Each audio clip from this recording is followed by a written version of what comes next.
ఈరోజు మనం మాట్లాడుకోబోయే టాపిక్ ఏంటి అంటే బీజేపీ అగ్రనాయకులు ఏపీలో గత ముఖ్యమంత్రి వైఎస్ఆర్ కాంగ్రెస్ పార్టీ అధినేత జగన్మోహన్ రెడ్డితో ఫోన్లో చర్చలు జరుపుతున్నారు అనేటువంటి అంశమే ఇప్పుడు ప్రధానంగా చర్చించుకుంటున్నటువంటి అంశం. అయితే ఇక్కడ జగన్మోహన్ రెడ్డితో ఎందుకు చర్చలు జరుపుతున్నారు ఏంటి అనేటువంటి విషయాల్లో కనుక వెళ్ళినట్లయితే దీనికి పెద్దగా ఒక ఇదేం లేదు. సింపుల్గా చెప్పాలి అంటే భారత ఉపరాష్ట్రపతి ఎన్నికలు జరగబోతున్నాయి. సో ఈ నేపథ్యంలో ఇండియా కూటమి కూడా అభ్యర్థిని నిలబెడుతుంది. ఈరోజే కొద్దిసేపటి క్రితమే తమ అభ్యర్థిని కూడా ప్రకటించడం జరిగింది.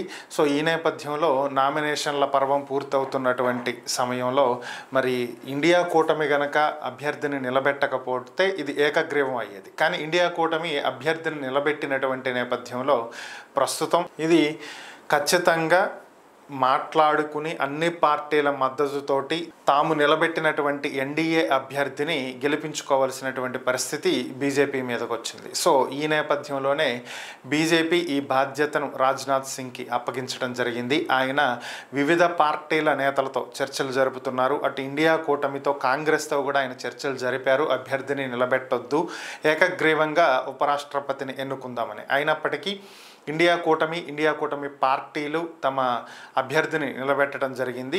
మరి ఈ నేపథ్యంలో కొన్ని పార్టీలు ఎన్డీఏలో, కొన్ని పార్టీలు ఇండియా కూటమిలో చేరాయి.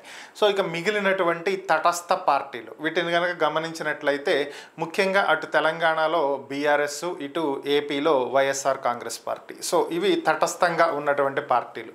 ఇప్పుడు వీళ్ళ ఓట్లు చాలా ముఖ్యం.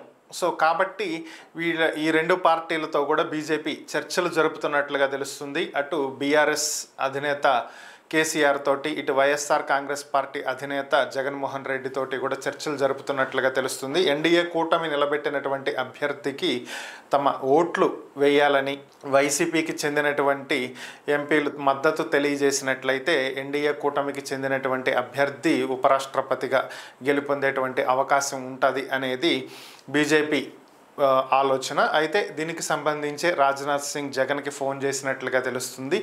అయితే జగన్మోహన్ రెడ్డిని అడిగినటువంటి నేపథ్యంలో ఆయన చెప్పింది ఏంటి అంటే, నేను ఇంటర్నల్గా మా పార్టీ నేతలతోటి చర్చించి ఎవరికి మద్దతు ఇవ్వాలి అనేటువంటి అంశం మీద ఒక నిర్ణయం తీసుకుంటాము, ఆ తర్వాత మీకు తెలియజేస్తామని చెప్పి ఆయన చెప్పినట్లుగా తెలుస్తుంది. ఓవరాల్గా అటు లోక్సభలో పార్లమెంట్ విషయానికి మనం చూసుకున్నట్లయితే లోక్సభలో 550కి గాను 543 మంది ఎంపీలు ఉన్నారు. అటు రాజ్యసభలో చూసుకున్నట్లయితే 250కి 245 మంది ఉన్నారు. సో ఓవరాల్గా వీళ్ళలో ఇండియా కూటమి, ఇటు ఎన్డీఏ కూటమి మొత్తం పోతే ఇక మిగిలినటువంటి తటస్థ పార్టీల ఓటింగ్ ఎటు ఉంటుంది అనేదే ఇక్కడ కీలకం. సో కాబట్టి వీళ్ళని బుజ్జగించేటువంటి ప్రయత్నాల్లోనో, వాళ్ళ వైపు తిప్పుకునేటువంటి ప్రయత్నాల్లోనో ఇటు రెండు కూటములు కూడా ప్రయత్నిస్తున్నాయి, అటు కాంగ్రెస్, ఇటు బీజేపీ. అయితే మొదటి నుంచి కాంగ్రెస్తో విభేదించి బయటకు వచ్చి పార్టీ పెట్టినటువంటి జగన్మోహన్ రెడ్డి కాంగ్రెస్ కూటమికి మద్దతు ఇస్తారని అయితే నేను అనుకోవట్లేదు. సో మరి ఈ నేపథ్యంలో ఎన్డీఏ కూటమికి అయితే మద్దతు ఇచ్చేటువంటి అవకాశం అయితే గట్టిగా కనిపిస్తుంది. సో ప్రస్తుతం ఎన్డీఏలో ఉన్నటువంటి సభ్య పార్టీలు అన్నీ కూడా ఎలాగూ ఎన్డీఏకే మద్దతు ఇస్తాయి. సో అల్టిమేట్గా మెజారిటీ ఉంది కాబట్టి ఎన్డీఏ కూటమి నిలబెట్టినటువంటి అభ్యర్థే గెలిచేటువంటి అవకాశం ఉంది. మరి ఏం జరుగుతుంది అనేది అయితే మనం కూడా చూడాలి.